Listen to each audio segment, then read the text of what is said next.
Welcome to the Businessmen and Women of Color podcast. I am your host, Ann Alston, and it is my pleasure once again to bring quality programs to all of you.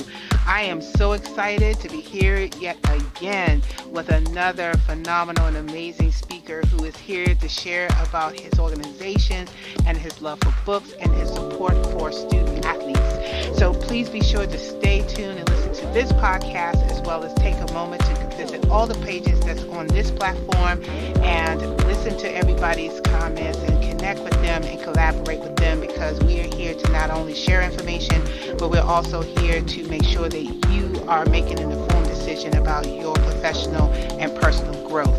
Just in case you didn't know, the purpose of the Businessmen and Women of Color podcast is to not only just share our information, but we're here to encourage career seekers and working professionals to enter their line of work and to create new industries.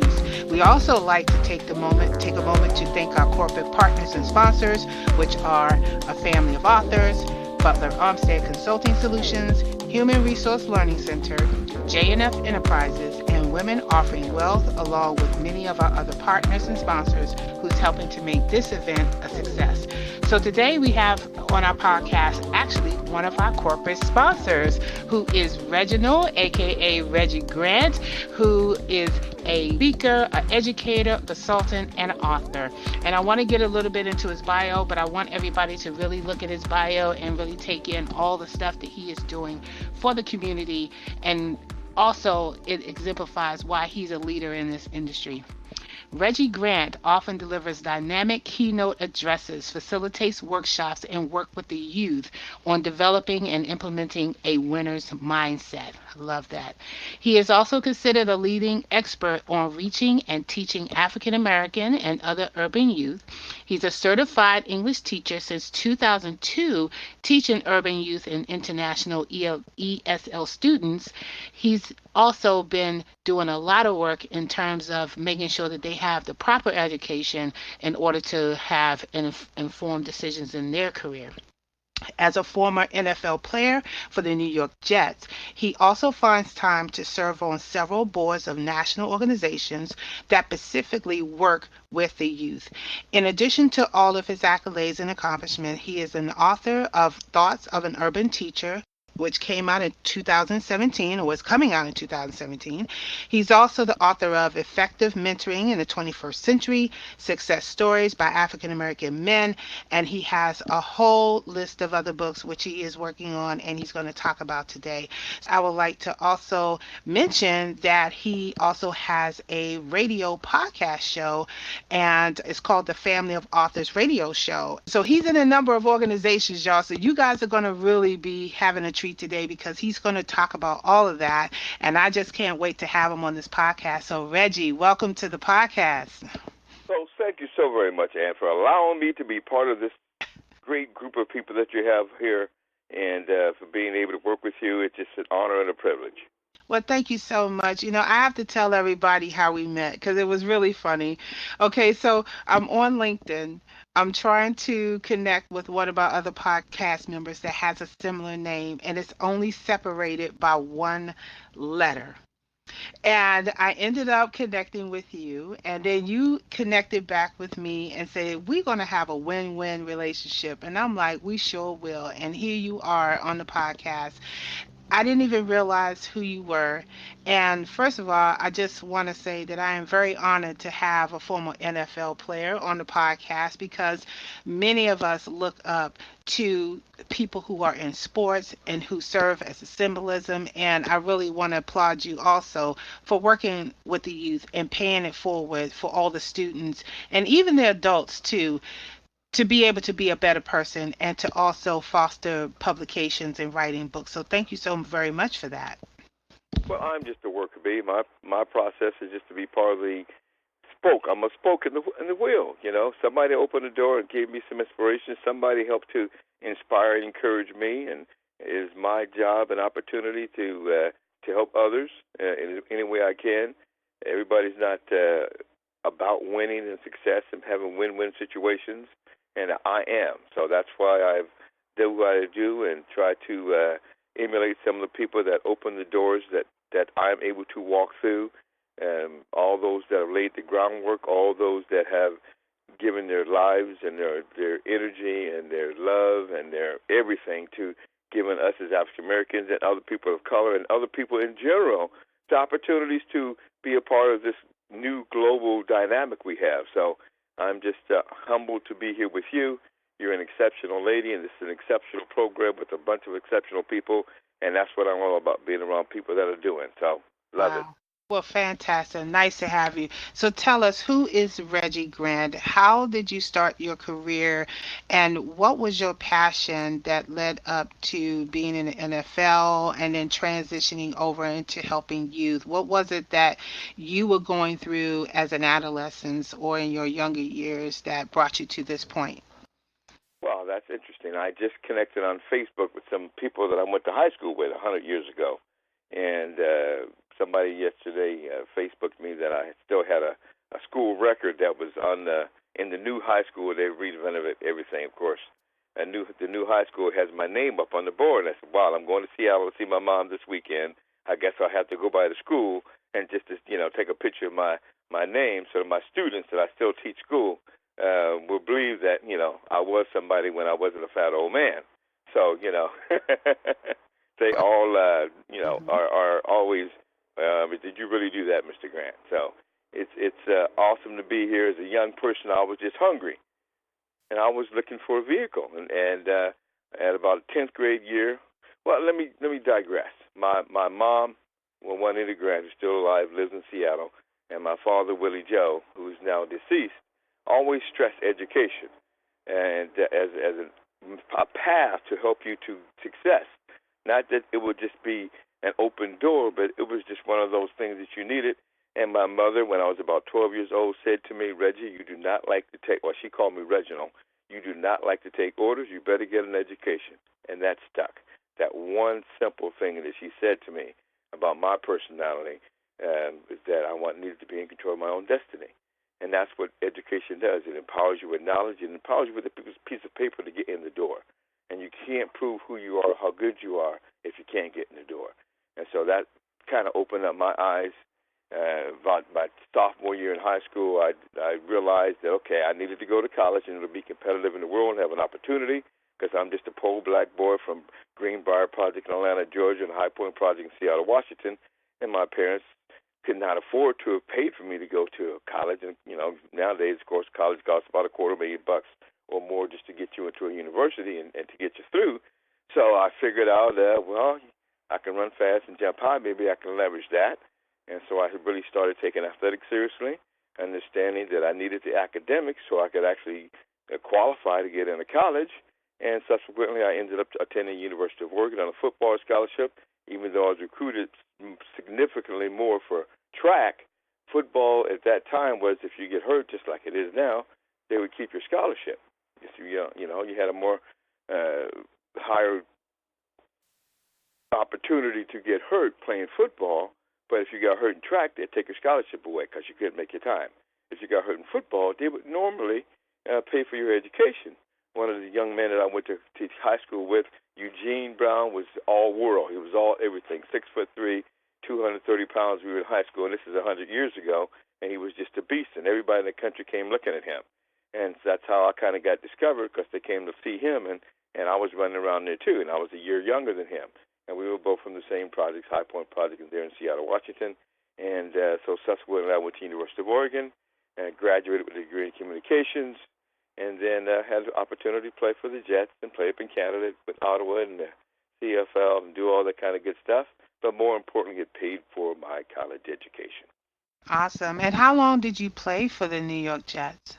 I was there a couple of years, and then I went up to Canada, and then it was cold up there, so I ended up going down to Miami for part of the season. And, for me, football was the vehicle. It was a car.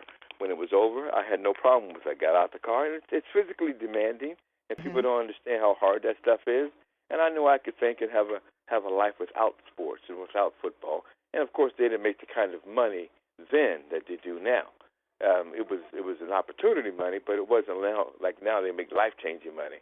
I'm on the board for the National Alliance of African American Athletes for the last 20 years and former chairman of the board. And we have 98 kids or 105 kids or something that have been through that program. 39 or 40 of them have been NFL players. And, Shane Battier is one of our kids, LeVar Arrington, Jameis Winston, was first-round pick and former Heisman winner. Gerald McCoy, the $98 million man down there in Tampa. We got about 6 or 8 kids that are scheduled to be in the draft. Dodds from Tennessee, and McQuay from USC, and Jack Banner, the big 6'9" kids. All these kids had 4.0s coming out of high school. So that award is about scholar athletes and academics and helping them mentor through the process. And all of our guys have done some. Rogue Scholar, Myron Roll is one of our kids. We have a California kid, Kaylin Moore, that is also now a Rogue Scholar for 2017. So, it's about empowering the next generation. And, of course, we have many battles as people of color, many obstacles. But if you are empowered with education and knowledge, you always have an opportunity. Okay, so that was wonderful, Reggie. So what I want to do is take a step back a little bit and kind of get into your mind in terms of when was the turning point for you that you needed to leave the NFL and pursue something different, and just so happened that mentoring or writing books became your new passion. So I kind of want to talk to that because there are a lot of aspiring people who will be listening to this podcast who are either looking to get into some type of athletics, but also want to do other things. And I want people to see that you can do certain things and hear it from a different perspective. And I wanted to know from your experience, what was that turning point for you in order to make that transition? No problem. Okay. Well, again, I played football for those few years. Then I went into business, and I ended up in a variety of business. I owned a tax service. I ended up on a health club, into real estate business, and did some wheeling and dealing in real estate. And then I ended up in the software business. I saw this new thing come about 96, the internet. I said, booyah, they didn't create a whole new space for money. And when I walked in that room and they had all those computers lined up, I said, this is the space. So I worked with a guy out of San Diego, and we created virtuallyblack.com, which is one of the first black major websites in the world. It actually was one of the first sites that used the community-based model. And so I made that transition from sports into business, and was intricately involved in that stuff, and developed, again, virtuallyblack.com, and then went to work for an internet company, and then saw, I needed to learn software, so I went to work for a software company called NICES. When you use undos, they invented that. That was a software company that was so ahead of the game, you could type in 35 different languages in their word processor and spell check all 35 different languages separately. It was phenomenal. And they were so good now that Bill Gates came at us and hired our top engineer in Solana Beach in San Diego and our top engineer in Japan to slow us down so we wouldn't be a competitor with him. And then I ended up starting my own software company, and was a finalist for Startup of the Year. You just follow your path, and if you continue to do things, the doors will open. It's all about the grind, as the kids would say. It's all about doing. It's all about stepping forward. It's all about walking on that limb of being an entrepreneur and understanding that you are your most valuable commodity. Intellectual property is the most valuable commodity in the world. Let me say that point one more time. Intellectual property, IP, is the most valuable commodity in the world. We as black people are the purveyors of popular culture. Most of that's intellectual property. A lot of times it gets stolen. What we do, how we create styles, all those things, right, are important. They're significant. If you write a song in 1950, 1960, 1970, 2017, your legacy is going to continue to give you money every time they do that song. I hear songs on the radio now that were not allowed to be played on the radio because they were too out there, that are now part of mainstream society. And the person that wrote that intellectual property, that song, still gets paid on it. And I saw that kind of going along, and that's how it really came to my thought process about intellectual property and the ability to leverage who you are and what you know into writing books and all those kinds of things. I began teaching about 2002, and the internet had its crash, and we couldn't raise a whole bunch of money. So we facilitated some stuff, and I had partners and all that stuff. It was complicated. So I said, let me just go off and do my thing. My thing is about betting on me. Again, let me say that. It's about betting on me, about betting on my work ethic, Mm-hmm. about betting on my thought process, Yep. about betting on getting up and going to work every day and making Yep. something happen. And that's one of the things that sports really instilled in me, as much as my parents, but the fact that you just get up and you continue to grind and something good is going to happen. If you, it's not about grinding. And I heard somebody the other day, Broad Street Partners, one of the guys out of Harlem that has a new venture capital deal, Mm-hmm. has a has had a thought process in terms of intellectual property and the fact that there are opportunities out there that you can leverage if you just go ahead and do your own thing. Right? So that's Right. how Right. I really kind of grasped that concept Mm-hmm. and that vision and pushed that forward for me. And I, even after teaching for 12, 13 years, I went back and got my master's degree. And when I got my master's degree, I had to write all these papers. And I said, what am I? I need to take this and leverage that into some income, some commodity, something, some value. And so I turned that into my first book, A Teacher's View Education in America. And I wasn't done. Then I did the next book because I had been teaching bilingual education. And in California, we had a law, 1998, against bilingual education. And for years and years and years, when people that were not of color were using the primary language as a tool to learn the new language, it was okay. But as soon as other people did, then it became a problem, and they stopped supporting that. And that is really an important thing. And so I wrote A Case for Bilingual Education. And then I wrote my next book, which was Reaching and Teaching African American Males, which led to Success Stories, Insights by African American Males. And that was a collection of 19 African American men that came together, and we tell our stories in different ways, come from different places, and all have had some degree of success. And that has now turned into a textbook. And we have a textbook that I'm creating now that's about to come out, which is Learn Academic English, and it's about code switching. As African Americans, we have a vernacular, which is actually based on the countries of the western side of Africa, which is a linguistic where you can use double negatives. That's why we get the double negatives from. And we could couple that with American English, and that's why we Mm-hmm. came up with Ebonics, as they would call it. And Mm-hmm. linguistically, it is a true vernacular. And that's why, it is part of popular culture's dynamic, because there is some smoothness to it, and there's some rhythm to it, and all that stuff. And everybody in the world uh, goes that way, right? And I taught Right. international students for the last, for 5 years. I left the urban area Mm-hmm. for full time. I taught international students from Japan and Italy and Paris and China. And I had students in my class that could barely speak English, but could get up in front of this classroom and speak and sing as if they were the winners of the next star, Right. Right. the TV show, right? Okay. And actually, one of them had actually won that type of event in China.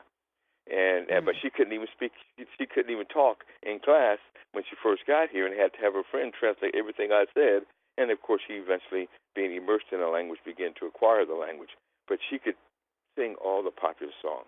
So the world has changed. Right. The We are world all has changed. connected.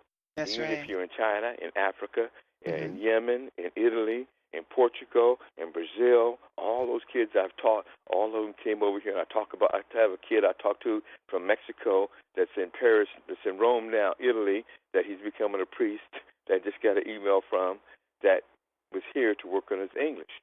Right? English is the language of business around the world. Okay, and so people that are like us, that come from America, that speak Ebonics, also have to be able to speak the King's language and to be able to write in the formalized, because business is done Right. in American English. All science and all those things, research papers that are validated are only done in English. It is the Right. language of the world. Right, it is. And I'm gonna tell you, woo, Reggie, I'm gonna tell you, you have an extraordinary background, all the stuff that you said in terms of how you got to where you are, and especially the points that you made about intellectual property and being able to take our knowledge and put it in a form that we can actually sell as a product. And not only that, to represent us as a people in our intelligence and our empowerment, and just letting people know the power that we hold with the knowledge that we have. And that is just so paramount, which is why part of the reason why I do this podcast is to raise awareness of the power that we have with intellectual property. Too many of us have talents out here that we're not even utilizing, or we're not putting in a book, or we're not fostering the people who are writing books. And I kind of like the fact that you have taken it to a whole new level of just taking the resources that you were giving from the NFL and all your business deals and putting it in a tangible form where you are paying it forward to students to help them learn English and other bilingual languages. And it's just, for me, it's way out there. It's way out there. And a lot of people are saying, whoa, they're listening to you like, whoa, this guy is phenomenal. And we need to be more like that. But we There's, need to there's just take such a advantage of huge our gap. cultural dynamics.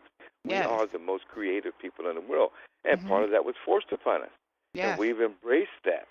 Right now, you need to monetize that. Right? We need to monetize that. That's what it's all.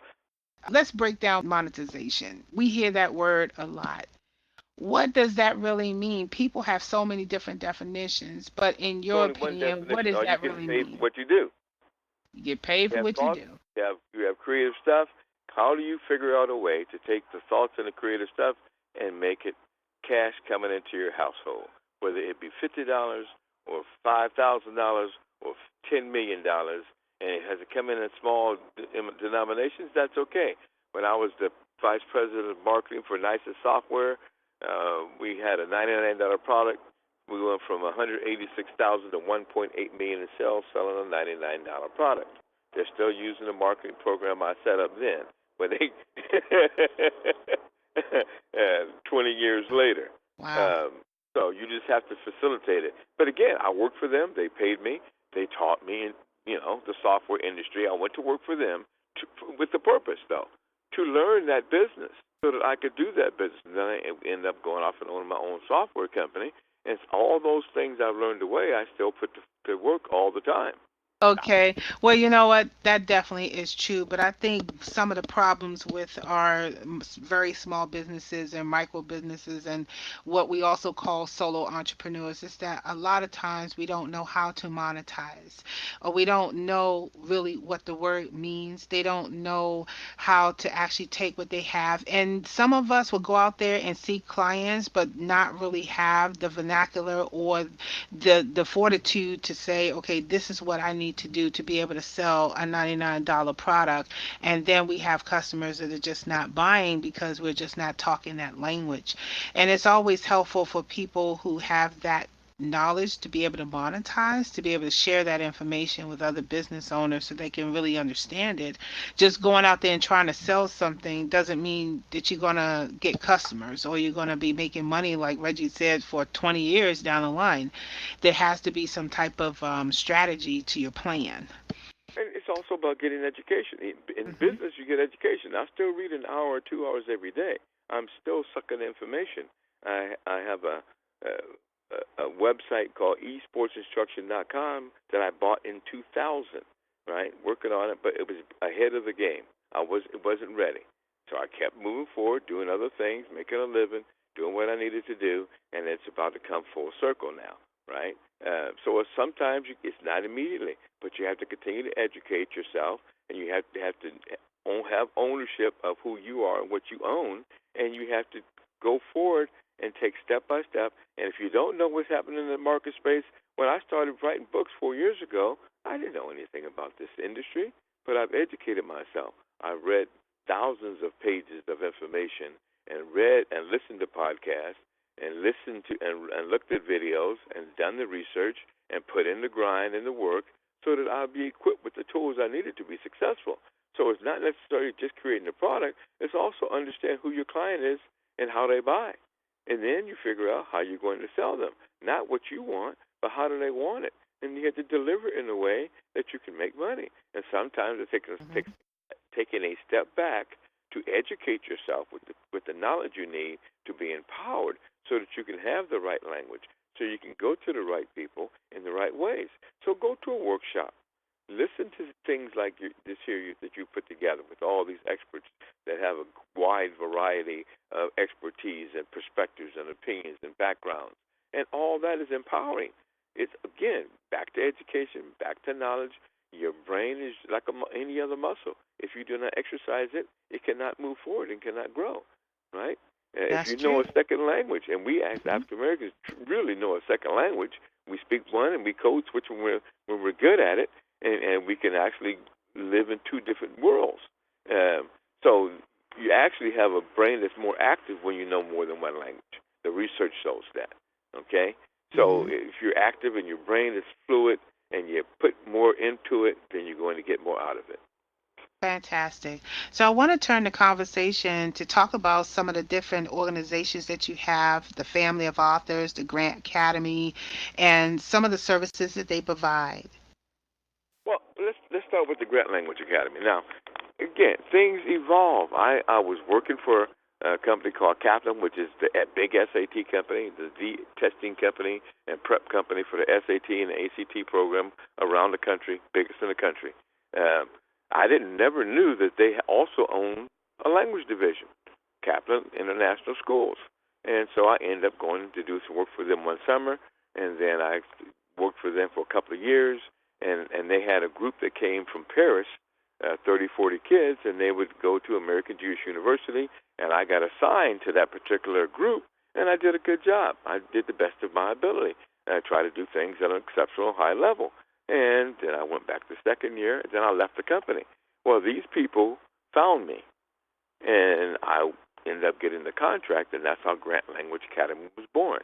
And so for the last 3 summers, I've actually been providing the English as a second language training with 4 teachers on American Jewish University campus in Bel Air up there by UCLA. That's how that company evolved. And so we do the international students during the summertime now. We're negotiating for them to also do Miami during this next summer, as well as Los Angeles. They also bring a group to New York. We're not quite ready to take on that yet. And then we also do academic writing workshops for young people that want to attend university and need that push. 70% of the kids that go to, especially kids of color, to universities, major institutions, 4-year schools, have to take a remedial reading and or primarily writing class. And part of that is not being prepared for the rigors and the competition that's going to happen in the academic classroom when you get to the university level.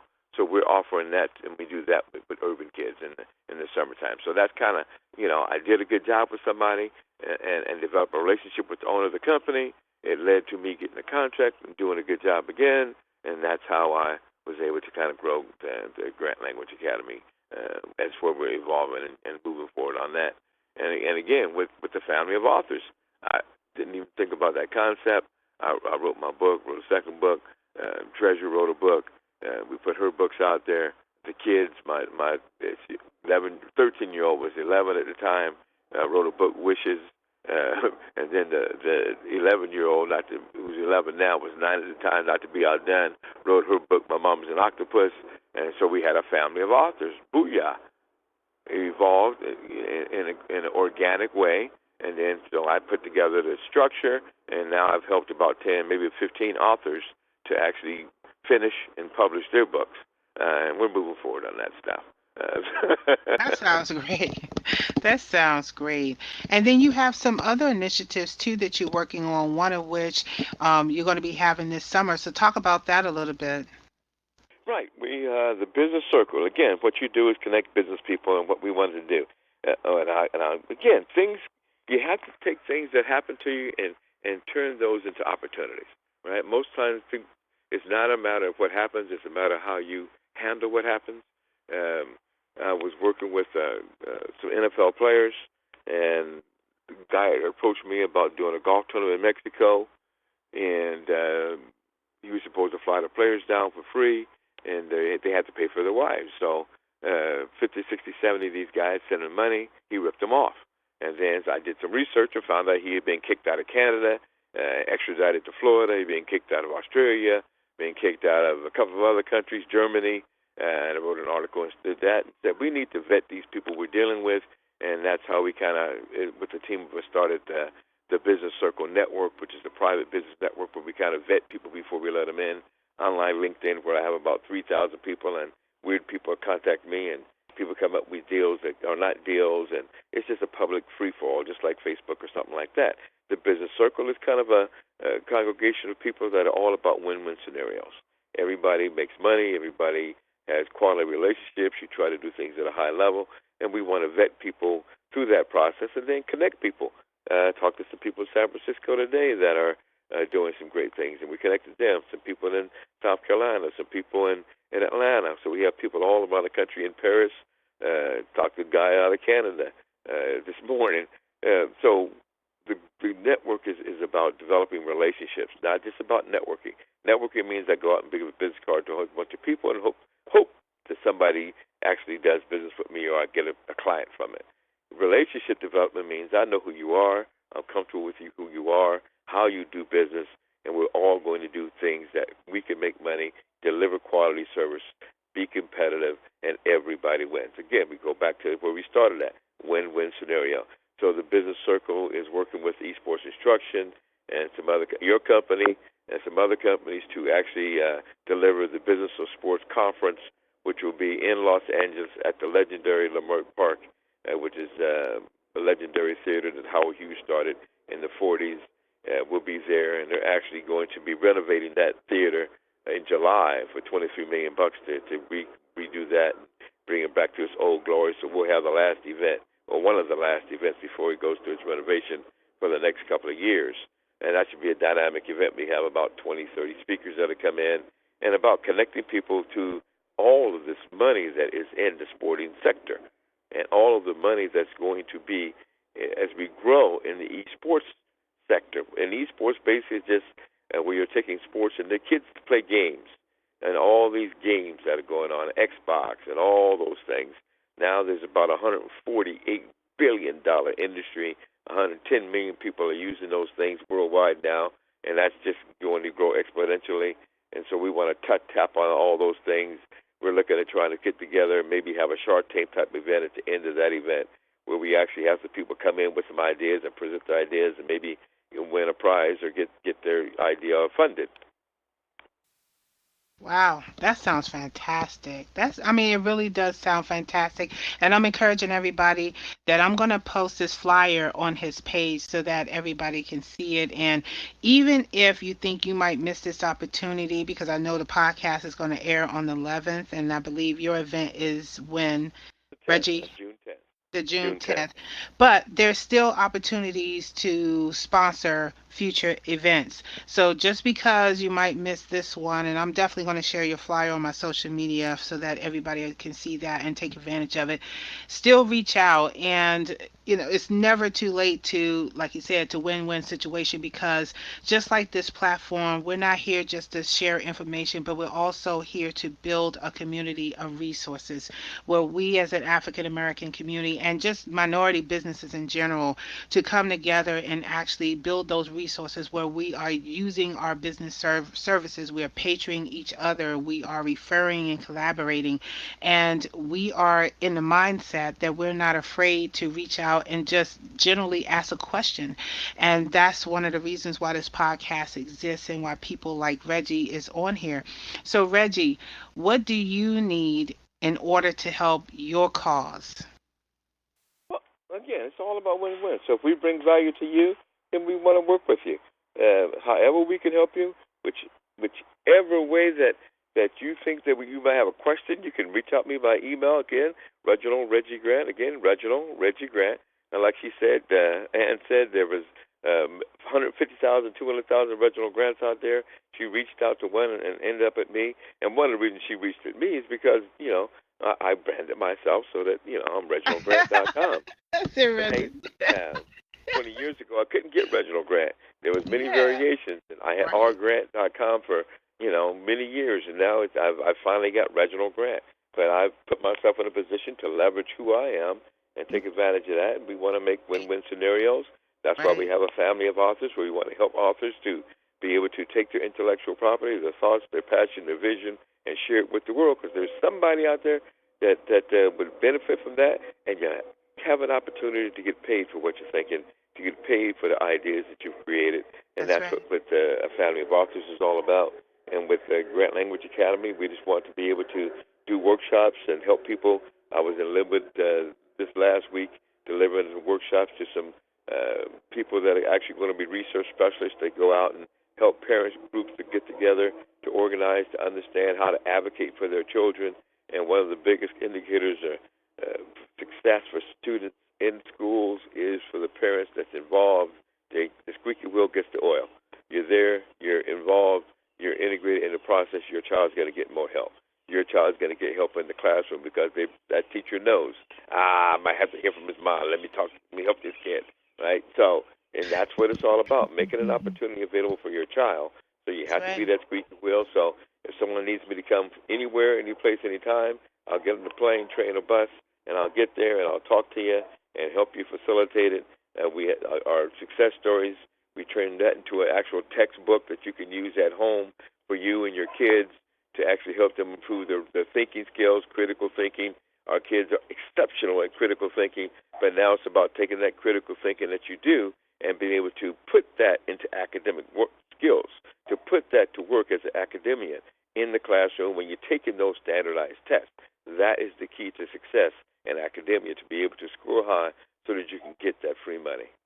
Absolutely. And you know what? You said it so eloquently, and everybody is going to hear this throughout all of the podcast interviews. You have to educate yourself. You have to have an open mind to be able to take in all this information and tools and methods and techniques and advice that people are giving you on this podcast. You literally have a 360-degree view of how you can improve not only your personal life, but also your professional and entrepreneur life. So I want to thank you, Reggie, for sharing all this wonderful information, and encourage everybody to please reach out to you to help in any way that they can with your cause and everybody else's cause if they have a match there. And please don't be afraid to answer questions, and just generally just have an open mind. I can't stress that enough. So Reggie, I want to thank you so much for really coming on the show today. I am definitely impressed. I am so honored to have you on here, and so utterly proud of the fact that you have reached out and created a platform to really inspire, teach, and educate our young people and adults as well. Well, I'm just so honored and humbled to be able to be part of this dynamic group that you've put together. You've done a phenomenal job of what you do, and we appreciate you for providing the platform for us to be able to come out and share some of this. And it's about knowledge. Knowledge has no value if it's not shared with others. And I firmly believe that.